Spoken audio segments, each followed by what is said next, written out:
Hello friends, আমি Somnath and welcome to my YouTube class Somnath sir. আজকে থেকে আমরা জেনারেল স্টাডির সিরিজ আমরা পড়ব এবং এই যে জেনারেল স্টাডি সিরিজ আমরা যেটা করছি এটা তোমাদের আপকামিং সমস্ত এক্সামের জন্য কিন্তু ভেরি ভেরি হেল্পফুল হবে। আমাদের সামনে ডাব্লিউবিসিএস এর এক্সাম আছে, রেলের জন্য এনটিপিসির এক্সাম আছে, বা তাছাড়া হচ্ছে ক্লার্কশিপের এক্সাম আছে।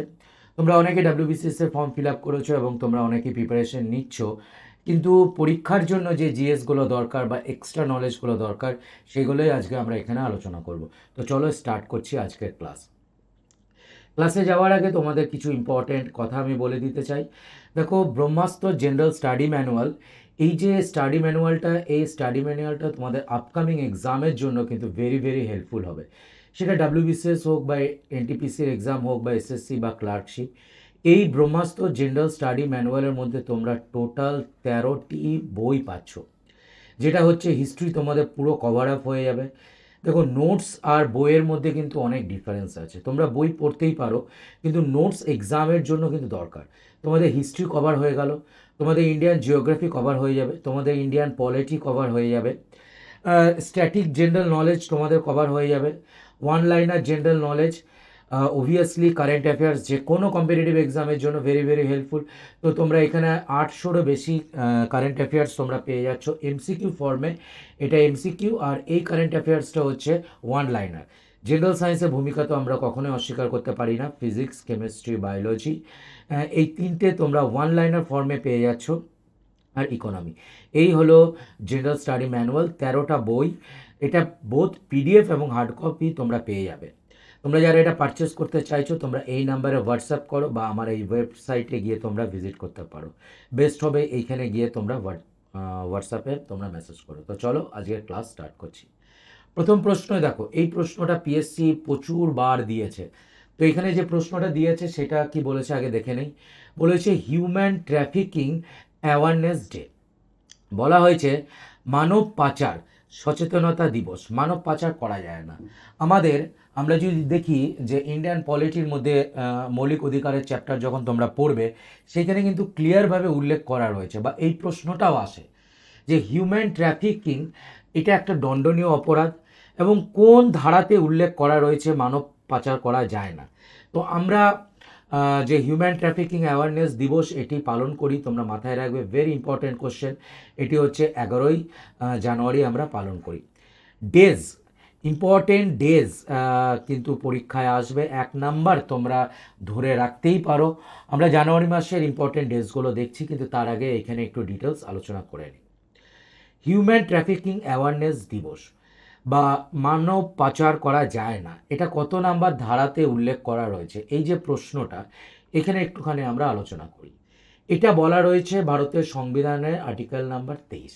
আমরা যখন মৌলিক অধিকারের নিয়ে পড়ব, যেটা সংবিধানের পার্ট 3-তে আছে, সেখানে আমরা দেখতে পাচ্ছি আর্টিকেল নাম্বার 23-এ ক্লিয়ারভাবে বলা রয়েছে যে মানব পাচার বা ওইখানে ফোর্সড লেবার করা যায় না। কিন্তু হিউম্যান ট্রাফিকিংয়ের ব্যাপার, ট্রাফিকিং মানে হচ্ছে মানব পাচার করা যায় না, এবং ফোর্সড লেবার কিন্তু তুমি করতে পারবে না। এটা বলা রয়েছে আর্টিকেল নাম্বার 23-এ উল্লেখ করা রয়েছে, এটা মাথায় রাখবে। আমার ইন্ডিয়ান পলিটির বই রয়েছে, যেটা হচ্ছে পুরোপুরি লক্ষ্মীকান্তের জিস্ট, এবং এটা তোমাদের ব্রহ্মাস্ত্র জেনারেল স্টাডি ম্যানুয়ালের মধ্যে কিন্তু রয়েছে। ভেরি ইম্পর্ট্যান্ট এই বইটা। তোমরা যারা কম্পিটিটিভ এক্সামের প্রিপারেশন নিচ্ছ তোমাদের জন্য এই বইটা খুবই হেল্পফুল হবে। তাহলে আর্টিকেল নাম্বার 24-এ কী বলেছে? যদি আমরা আর্টিকেল নাম্বার 24-এর দিকে তাকাই, তখন আমরা দেখছি যে চাইল্ড লেবার করা যায় না। এটা কিন্তু ভেরি ইম্পর্ট্যান্ট, তাহলে কনফিউজড হবে না তোমরা। আর্টিকেল নাম্বার 23-এ বলা হয়েছে যে হিউম্যান ট্রাফিকিংয়ের কথা বলা হয়েছে, আর এর সাথে সাথে বলেছে যে ফোর্সড লেবার করানো যায় না, কাউকে জোর জবরদস্তি কোনো কাজ করাতে পারবে না। এটা বলেছে হচ্ছে আর্টিকেল নাম্বার 23-এ বলা হয়েছে।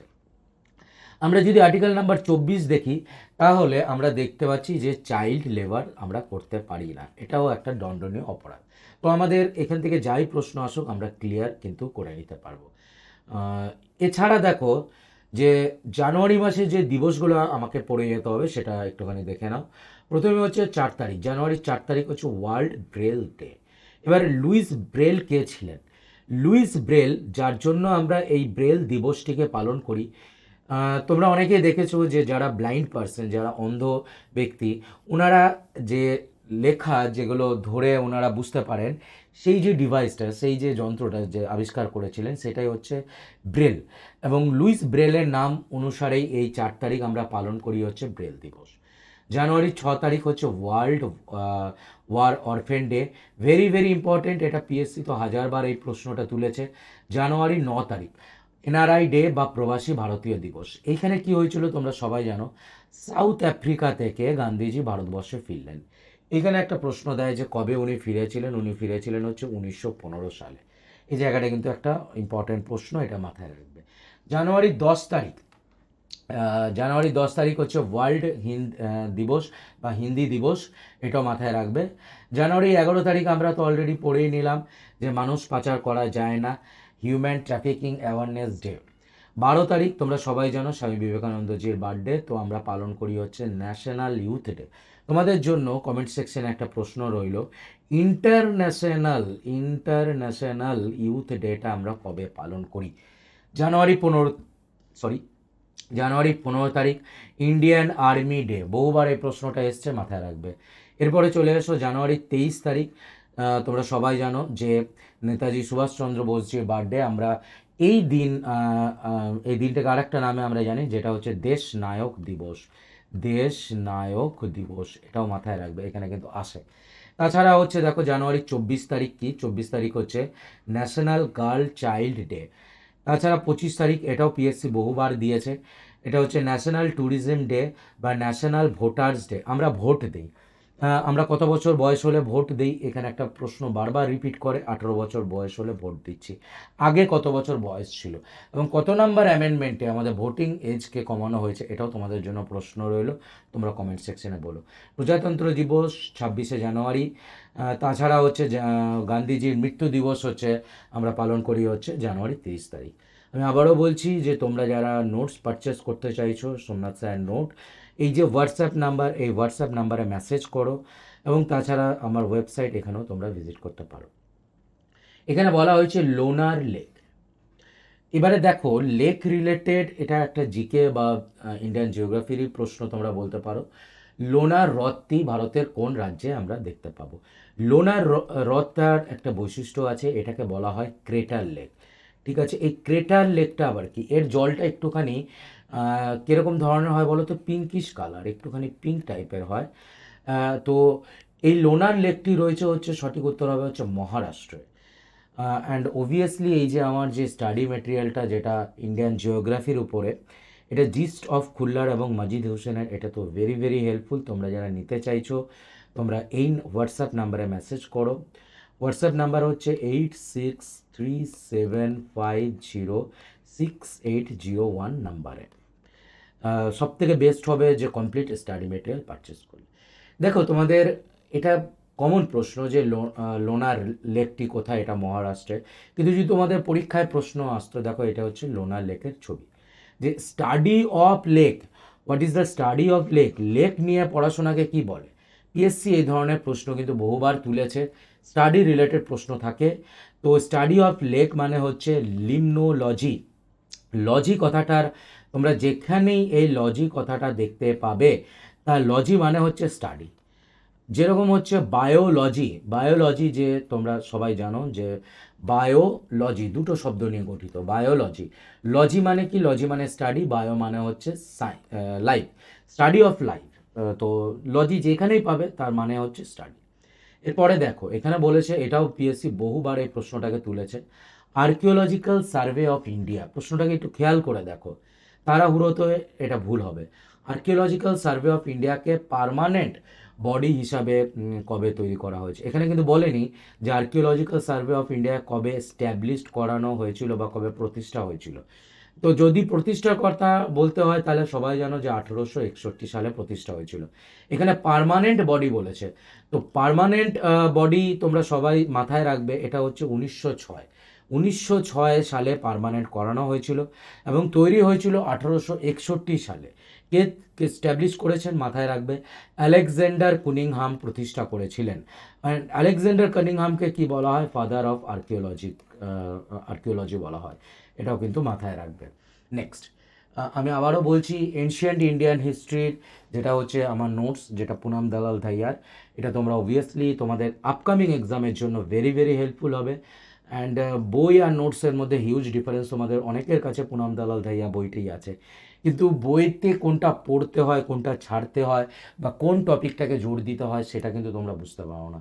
তার জন্য এই নোটসগুলো পারচেস করো, হাই লেভেল নোটস, তোমাদের এক্সাম ক্র্যাক করতে সুবিধা করবে। আমরা একটু এই জায়গাটা ডিটেলসে দেখি। ইন্দাস ভ্যালি সিভিলাইজেশন তোমরা সবাই জানো, এখান থেকে পিএসসি প্রশ্ন আসবে। প্রথম প্রশ্ন যেটা আমাদের মাথায় রাখতে হবে, যে সবার প্রথম এভিডেন্স কে দিয়েছিলেন।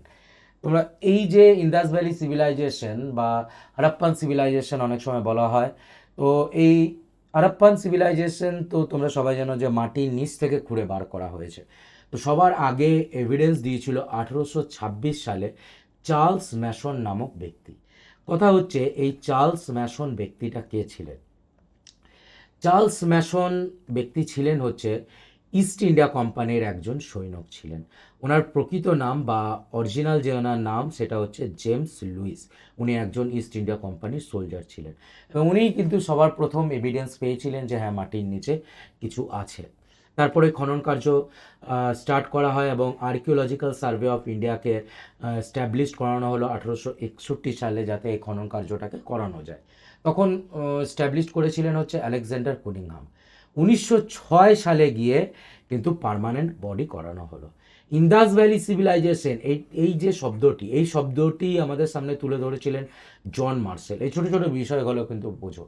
জন মার্সেল ডিরেক্টর জেনারেল ছিলেন এই আর্কিওলজিক্যাল সার্ভে অফ ইন্ডিয়ার 1902 থেকে 1928 সাল অবধি। তার মানে দেখো, 1906-এর সময় যখন আর্কিওলজিক্যাল সার্ভে অফ ইন্ডিয়াকে পার্মানেন্ট বডি করানো হয়, তো তখন ডিরেক্টর জেনারেলকে, যদি এই প্রশ্নটা আসে তখন আমরা বলবো স্যার জন হারবার্ট মার্সেল। ওকে, নেক্সট, এবারে পরের প্রশ্নতে আমরা চলে যাই। পরের প্রশ্ন হচ্ছে যে গুল রুখি কার ছদ্মনাম। এটাও কিন্তু পিএসসি প্রচুরবার এই প্রশ্ন, আমি যতগুলো প্রশ্ন তোমাদের এই সিরিজে করাবো সবকটাই প্রশ্ন কিন্তু পিএসসির দেওয়া প্রশ্ন বা যে কোনো কম্পিটিটিভ এক্সামে চলে এসছে। তো এই প্রশ্নটা খুবই কমন প্রশ্ন, আমরা একটু ডিটেলসে আলোচনা করব, এবং এটার সলিউশন আমরা দেখব, আলোচনাটা করব আমার নোটস থেকে। তো এখানে বলেছে গুলরুখি কার ছদ্মনাম। তো সবাই জানো যে সিকান্দার লোদির ছদ্মনাম হচ্ছে গুলরুখি। তাছাড়া দেখো, এই জায়গাটা যদি আমরা একটু ডিটেলসে আলোচনা করি, এই যে নোটসটা, এই নোটসটাকে যদি আমরা দেখি, মেডাইভেল হিস্ট্রি নোটসটাকে যদি আমরা দেখি, তাহলে একটুখানি তোমাদের মাথায় আমি এই নোটসটাকে দেখিয়ে দিচ্ছি। নোটসটা খুবই ইম্পর্ট্যান্ট। এই জায়গাটাতে তোমরা একটুখানি ভালো করে একটুখানি দেখো। এই যে নোটসটা, যেটা হচ্ছে দিল্লি সুলতানেট, এমন একটা বিষয় এখানে প্রশ্ন আসবেই আসবে।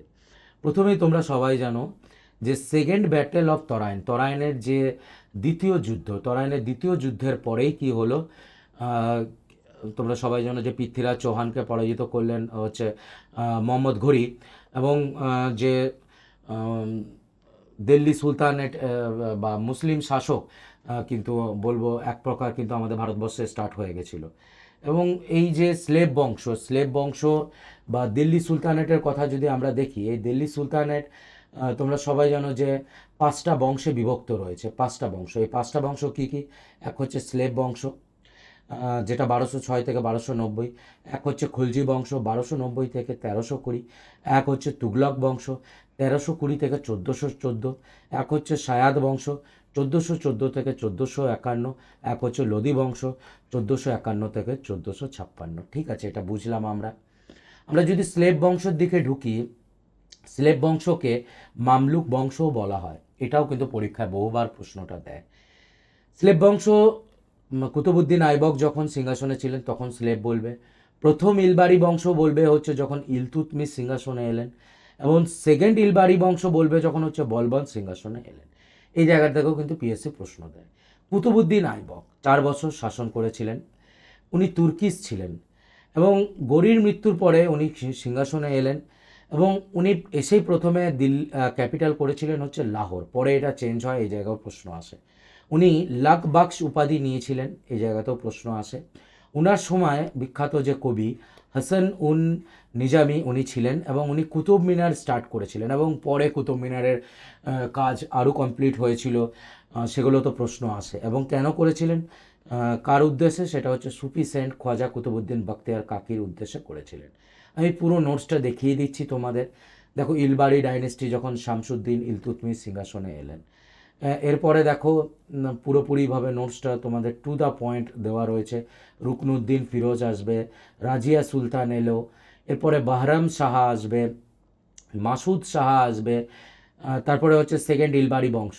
সেকেন্ড ইলবাড়ি বংশ মানে হচ্ছে আমার গিয়াসুদ্দিন বলবন যখন সিংহাসনে আসবেন, উনি এসে আবার চালিসা প্রথা বন্ধ করেছিলেন।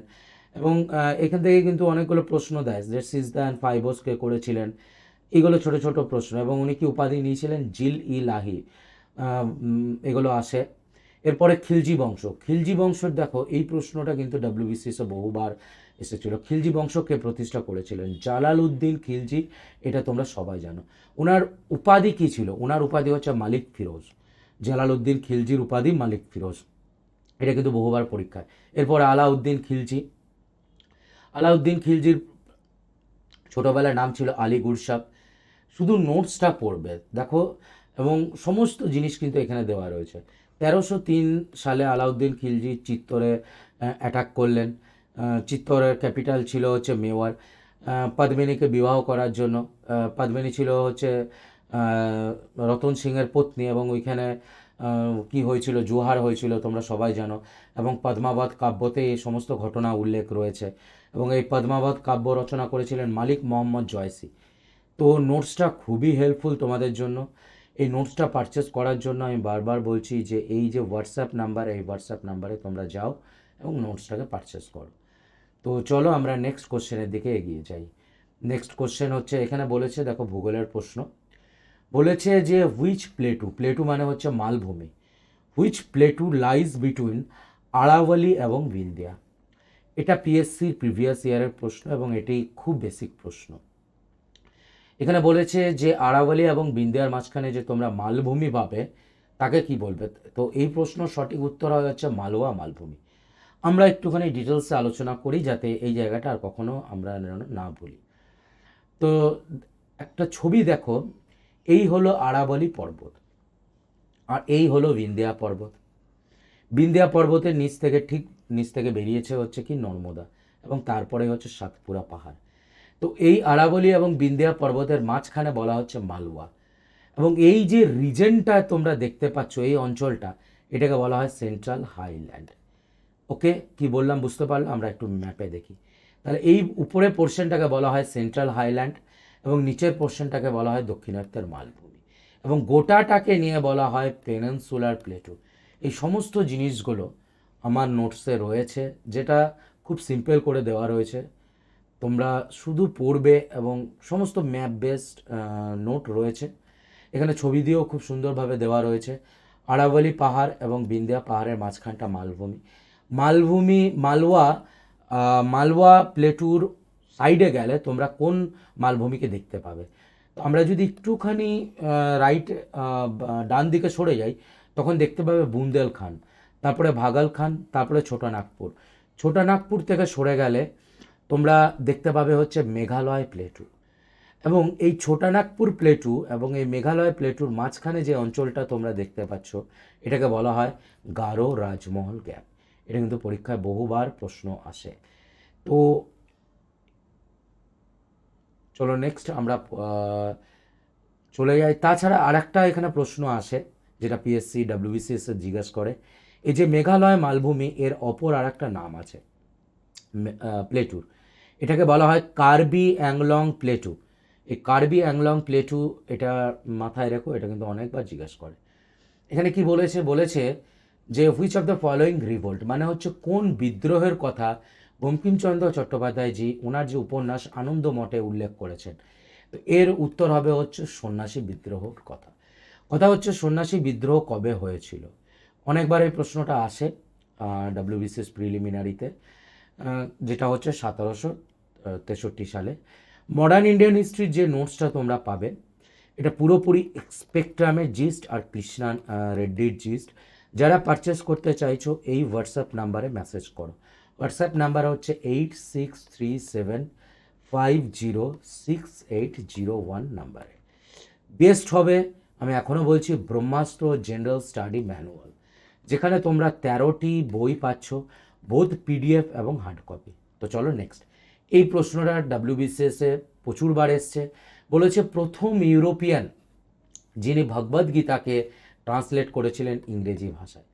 দেখো তোমরা সবাই জানো জেমস প্রিন্সেপ কী করেছিলেন, যদি এই প্রশ্নটা আসে এটা তোমরা কমেন্ট সেকশনে লিখে বলবে। এর সঠিক উত্তর কি হবে? উইলিয়াম জোন্স, আলেকজান্ডার কুনিংহাম বা চার্লস উইলকিন্স। একটু আগেই আমরা দেখলাম যে আলেকজান্ডার কুনিংহাম 1861 সালে কি করেছিলেন, আমরা দেখলাম যে আর্কিওলজিক্যাল সার্ভে অফ ইন্ডিয়াকে প্রতিষ্ঠা করেছিলেন। তো এটা অ্যান্সার হবে না। এর সঠিক উত্তর কি হবে? এর সঠিক উত্তর হবে হচ্ছে চার্লস উইলকিন্স। এবং এটা কবে হয়েছিল যদি বলে, তো বলবে হচ্ছে 1785 সালে। এবং সেটার যে ইংলিশ নাম সেটাও কিন্তু অনেক সময় দেয়, সেটা হচ্ছে ডায়লগস অফ কৃষ্ণা এবং অর্জুন। তো এই যে ব্রহ্মাস্ত্র জেনারেল স্টাডি ম্যানুয়াল, যেটা তোমরা হার্ড কপি এবং পিডিএফ বোথ তোমরা পেয়ে যাবে।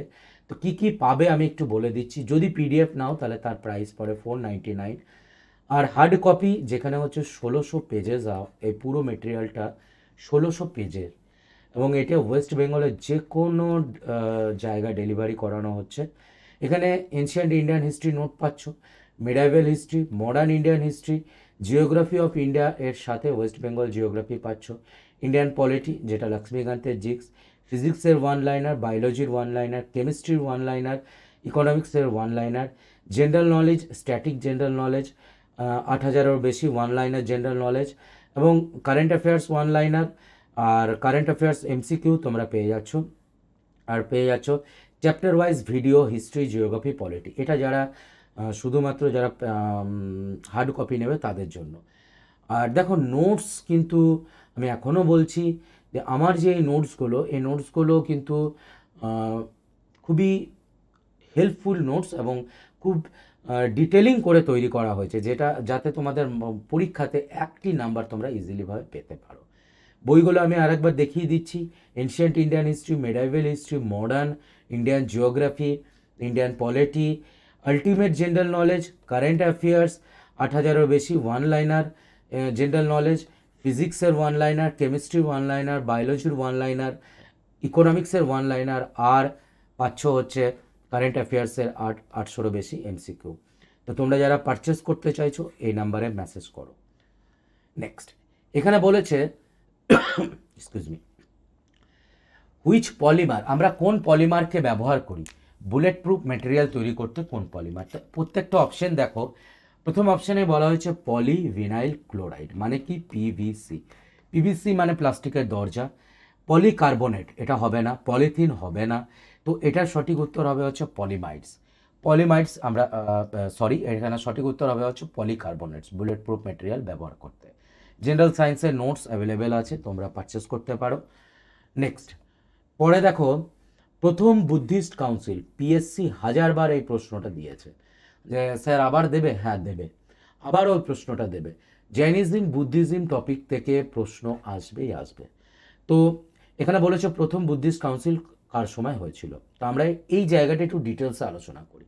সবাই জানো যে রাজগিরে হয়েছিল 483 বিসিতে মহাকাশপর সময়।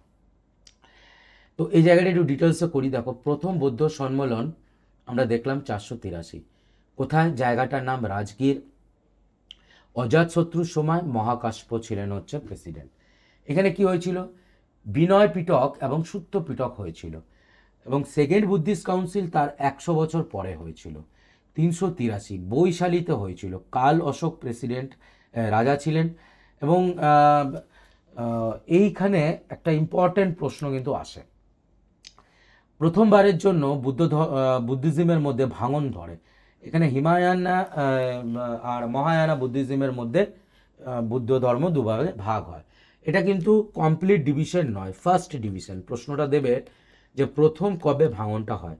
তা প্রথম ভাঙন আমরা দেখলাম সেকেন্ড বুদ্ধিস্ট কাউন্সিলিংয়ে। Third Buddhist council 250 BC Pataliputra, রাজা অশোকের সময়, এবং প্রেসিডেন্ট ছিলেন হচ্ছে মোগলপুত্র টিসার। এবং এখানে অভিধম্ম পিটকটা কিন্তু এসেছিল।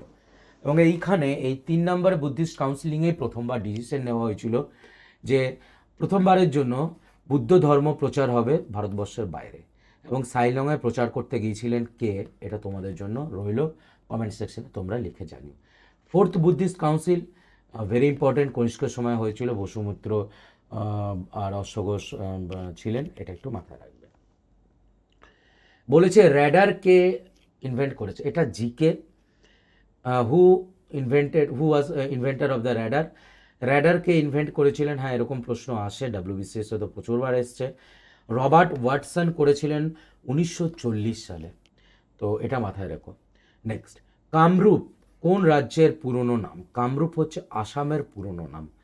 এবং তোমাদের জন্য প্রশ্ন রইল, এই আসামে কতগুলো জাতীয় উদ্যান রয়েছে, ন্যাশনাল পার্ক রয়েছে, এটা কমেন্ট সেকশনে তোমাদের জন্য রইল। এখানে বলা হয়েছে কাবেরী নদী, কাবেরী নদী কোন কোন রাজ্যের মধ্যে প্রবাহিত হয়? অপশনগুলো দেখো, অন্ধ্রপ্রদেশ, তামিলনাড়ু, কর্ণাটকা, মহারাষ্ট্র, কর্ণাটকা, তামিলনাড়ু বা কেরালা। তো দুটো রাজ্যের মধ্যে আমি পাবো, তো এখানে সঠিক উত্তর হবে কর্ণাটক আর তামিলনাড়ু। একটু ডিটেলসে আলোচনা করি। তো প্রথম প্রশ্ন হচ্ছে যে যতগুলো নদী আছে, আমরা যদি প্রত্যেকটা নদী দেখি, এখানে তো কাবেরীর কথা বলা হয়েছে, কাবেরী কর্ণাটক থেকে স্টার্ট হলো এবং তামিলনাড়ু অবধি যায়। বা দক্ষিণে যতগুলো নদী আছে, দক্ষিণে আমি যদি বলি হচ্ছে গোদাবরী বলি বা কৃষ্ণা নদী বলি, সমস্ত নদীগুলো কিন্তু, বা মহানদী বলি, সমস্ত নদীগুলোর ডিটেলস কিন্তু আমাদের মাথায় রাখতে হবে। নেক্সট, পরের প্রশ্নের দিকে আমরা চলে যাচ্ছি, এটা জিকে। আরবিআই যে 20 টাকার নোট যে বার করেছে, সেই 20 টাকার নোটে কিসের ছবি থাকে? দেখো প্রত্যেকটা নোটে কিছু না কিছুর মনুমেন্টের ছবি থাকে, তো 20 টাকার নোটে কিসের ছবি থাকে? এই ধরনের প্রশ্ন পিএসসি প্রচুরবার কিন্তু এক্সামে দেয় এবং আমরা ভুল করে ফেলি। এখানে ছবি থাকে হচ্ছে এলোরা কেপের, ঠিক আছে, এটাও একটু মাথায় রাখবে। আমরা সমস্ত জেনারেল নলেজ কভার করেছি এই স্ট্যাটিক জেনারেল নলেজের মধ্যে, যেখানে এই যে বইটি, এই বইটির মধ্যে 320টা পেজেস আছে এবং টপিক হচ্ছে 60টি টপিক। তো কোনো টপিক নেই মানে এটা পড়লেই তোমাদের কমপ্লিট হয়ে যাবে, এটুকুন আমি তোমাদের বলতে পারি। আর ওয়ান লাইনার জেনারেল নলেজ, যেখানে 8000-এর বেশি ওয়ান লাইনার জেনারেল নলেজ তোমরা পেয়ে যাবে। তো চট করে দেখে নিই, 10 টাকার নোট যদি প্রশ্ন আসে তাহলে কি বলবে? বলবে হচ্ছে সান টেম্পল, যেখানে হচ্ছে আমরা ছবিটা দেখতেই পাচ্ছি। 20 টাকার নোটের ছবিটা যদি আসে বলবে হচ্ছে এলোরা কেভসের। হাম্পি, যেটা কোথায়, যেটা 50 টাকার নোটে হাম্পির ছবিটা আমরা দেখতে পাবো। আর সাচির স্তূপের ছবিটা আমরা 200 টাকার নোটে দেখতে পাবো। এগুলো কিন্তু বহুবার প্রশ্ন আসে, এগুলো একটু মাথায় রাখবে। 500 টাকার নোটে আমরা হচ্ছে রেড ফোর্টের ছবি দেখতে পাবো। চলো নেক্সট প্রশ্ন, স্টাডি অফ টিস্যু। এই প্রশ্নটা ডাব্লিউবিসিএস প্রিলিমিনারিতে প্রচুরবার রিপিট হয়েছে, তাড়াহুড়োর মধ্যে এসব প্রশ্ন ভুল হয়। স্টাডি অফ টিস্যু বলা হয়েছে, অনেকে সাইটোলজি করে দাও, হ্যাঁ সহজ প্রশ্ন কিন্তু ভুল হয়। স্টাডি অফ টিস্যু কলা বলেছে, তো এটার উত্তর হবে হিস্টোলজি। সাইটোলজি মানে হচ্ছে cell, study of the cell, একটু মাথায় রেখো। নেক্সট, পরের প্রশ্ন বলেছে যে বর্তমান ভারতবর্ষের দীর্ঘতম জাতীয় সড়ক কোনটি? তো জাতীয় সড়ক, দীর্ঘতম জাতীয় সড়ক হচ্ছে ন্যাশনাল হাইওয়ে 44। এখানে দেখো দুটোই আছে, 7ও আছে, আগে ছিল কিন্তু আমরা 44টাই নেব, আগে ছিল 7। তো এটা ম্যাপে দেখো শ্রীনগর থেকে স্টার্ট হচ্ছে একদম কন্যাকুমারী। এবং এখানে একটা প্রশ্ন তোমাদের মাথায় আসতেই পারে যে স্যার এটার দৈর্ঘ্যটা কত? তো এটা তোমাদের জন্য রইল, কমেন্ট সেকশনে লিখে বলো। এখানে বলেছে 1969-এ কতগুলো ব্যাংকে জাতীয়করণ করা হয়েছিল, এবং দুবার জাতীয়করণ করা হয়েছে। প্রথমে এই প্রশ্নটাকে আমরা একটু আলোচনা করি। দেখো জুলাইয়ের 19 তারিখ 1969 প্রাইম মিনিস্টার ছিলেন হচ্ছে ইন্দিরা গান্ধী। সেই সময় 14টা ব্যাংকে আমরা জাতীয়করণ করেছিলাম। আর প্রশ্ন হলো যে এরপরে 6টা ব্যাংক কবে আমরা জাতীয়করণ করেছিলাম? এটা তোমাদের জন্য রইল, কমেন্ট সেকশনে লিখে বলো। নেক্সট, ওয়ার্ল্ড রিফিউজি ডে কবে পালন করি? দেখো জুনের 21 তারিখ আমরা পালন করি, তোমরা সবাই জানো যোগা দিবস বা মিউজিক দিবস। ওয়ার্ল্ড রিফিউজি ডে আমরা পালন করি হচ্ছে জুনের 20 তারিখ। ছোটো ছোটো প্রশ্ন কিন্তু পিএসসি এগুলো খুব রিপিট করে। আমি আবারও বলছি, ব্রহ্মাস্ত্র জেনারেল স্টাডি ম্যানুয়াল প্রচুর স্টুডেন্ট নিয়ে বেনিফিটেড হয়েছে, এবং এই যে 13টা বই, এটা তোমাদের জন্য খুবই হেল্পফুল হবে। পিডিএফ 499, হার্ড কপি 1500, ওয়েস্ট বেঙ্গলের যে কোনো অ্যাড্রেসে ডেলিভার করানো হচ্ছে। তোমরা অবশ্যই পারচেস করো নোটগুলো যথেষ্ট হাই লেভেলের এবং তোমাদের যে কোনো এক্সাম ক্র্যাক করতে সুবিধা করবে। এখানে বলা হয়েছে যে ভারতের নেপোলিয়ন কাকে বলা হয়, একদম বেসিক প্রশ্ন। হর্ষবর্ধনকে শিলাদিত্য বলা হচ্ছে, কিন্তু এই প্রশ্নের উত্তর তোমরা জানো। আমরা একটু ডিটেলে আলোচনা করি। দেখো, সমুদ্রগুপ্তকে বলা হচ্ছে আমাদের ভারতের নেপোলিয়ন। উনি চন্দ্রগুপ্ত ওয়ানের সন্তান এবং চন্দ্রগুপ্ত ওয়ান গুপ্ত বংশ প্রতিষ্ঠা করেছিলেন। উনি সোনার কয়েনও নিয়ে এসেছিলেন। কবিরাজ হচ্ছে সমুদ্রগুপ্তের উপাধি। এই জায়গাটি একটু ডিটেলসে আলোচনা করি। দেখো, গুপ্ত বংশ 319 থেকে 520 এবং 200 বছর ধরে শাসন করেছিলেন। অনেক জায়গায় বলা হয় ক্লাসিক্যাল এজ বা গোল্ডেন এজও বলা হচ্ছে। এই বংশ প্রতিষ্ঠা করেছিলেন শ্রীগুপ্ত। ওনার উপাধি ছিল মহারাজ। পরে সিংহাসনে আসেন শ্রীগুপ্তর পরে ঘটোৎকচ এবং ওনারও উপাধি ছিল হচ্ছে মহারাজ। এরপরে চন্দ্রগুপ্ত ওয়ানের টাইটেল হচ্ছে মহারাজ ধীরাজ। দেখো, এই যে নোটসটা দেখছো, এই নোটসটা আমারই নোটসের জিস্ট, যেটা হচ্ছে পুনাম দালাল ধাইয়ার জিস্ট, যেটা তোমাদের এক্সামে দেখো টু দ্য পয়েন্ট, যেটা আমার পরীক্ষার জন্য দরকার সেটাই শুধু রয়েছে। এবং উনি বিবাহ করেছিলেন কুমারা দেবীকে। এরপরে দেখো, সমুদ্রগুপ্ত সবথেকে গ্রেটেস্ট এবং ওনাকে Napoleon of India Vincent Smith বলেছিলেন। কবিরাজ ওনার উপাধি, পরাণা ভগবত ওনার উপাধি, মেঘবর্ণ ওনার উপাধি ছিল। তাছাড়া দেখো, চন্দ্রগুপ্ত টু ওনার উপাধি বিক্রমাদিত্য।